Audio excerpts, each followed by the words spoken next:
3 servants were given something precious, not all the same, not all equal. One received much, one received less, one received only a little. For a long time the master was gone. Life went on. Days passed. The servants woke up, worked, rested, and slept. Some felt confident. Some felt unsure. Some felt afraid. Then one day, the master returned. Dust rose in the air. The servants felt it before they saw him. This was the moment they had been waiting for. The moment they could no longer delay.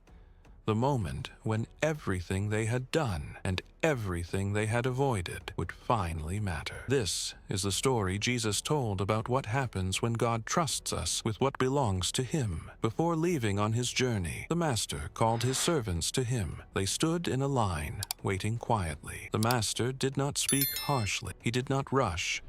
He looked at each servant carefully, as if he knew them well. To the first servant, he placed 5 talents into his hands. The bag was heavy. The servant's eyes widened as he felt the weight.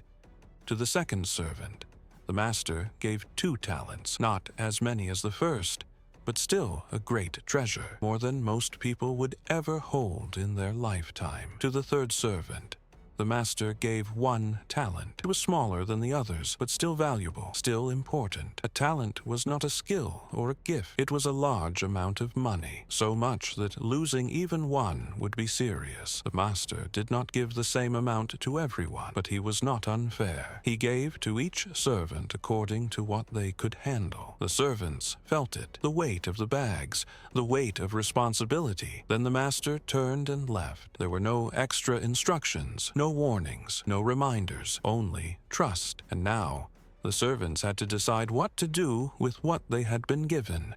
The master was gone. The road was empty, and the servants were alone with their thoughts. The first servant did not wait. He looked at the 5 talents in his hands and smiled. This is a lot, he thought. but it's also an opportunity. He went out at once. He traded carefully. He made plans. He took risks. Some days were good. Some days were uncertain. But he kept going. Little by little, the 5 talents grew. The second servant watched from a distance. He looked at the first servant, then down at his own 2 talents. Mine are fewer, He thought. but they matter too. He could have compared himself. He could have waited. But instead, he chose to act quietly, faithfully. He worked with what he had, and over time the 2 talents became 4. The third servant stood apart. He turned his single talent over in his hands again and again. What if I lose it? He thought. What if I fail? What if the master is angry? Fear began to grow. He watched the others take risks, but risk felt dangerous to him. So long as I don't lose it, He told himself. I can't get in trouble. He took a shovel, he dug into the ground, and he buried the talent deep in the dirt, hidden, safe, untouched. Days turned into weeks.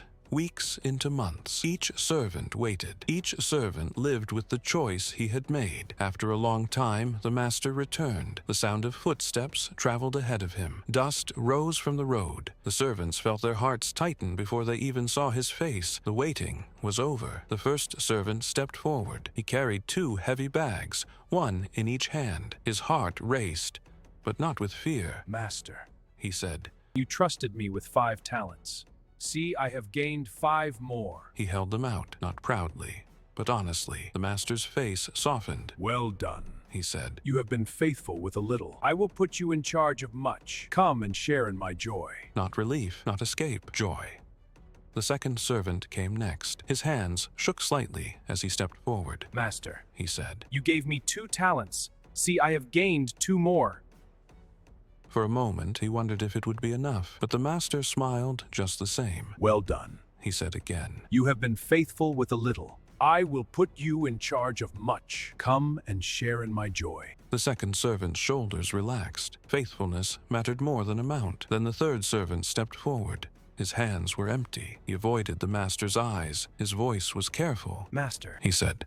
I knew you were a hard man, so I was afraid. He paused. I hid your talent in the ground. Here is what belongs to you. The master did not smile. You knew I expected faithfulness. He said. You could have put the money to work, but instead, you did nothing. The servant's fear had not protected him. It had betrayed him. What was given to him was taken away. The master said, and the servant who chose fear over trust was sent away. The joy ended. The warning remained. Jesus did not tell this story to teach people how to make money.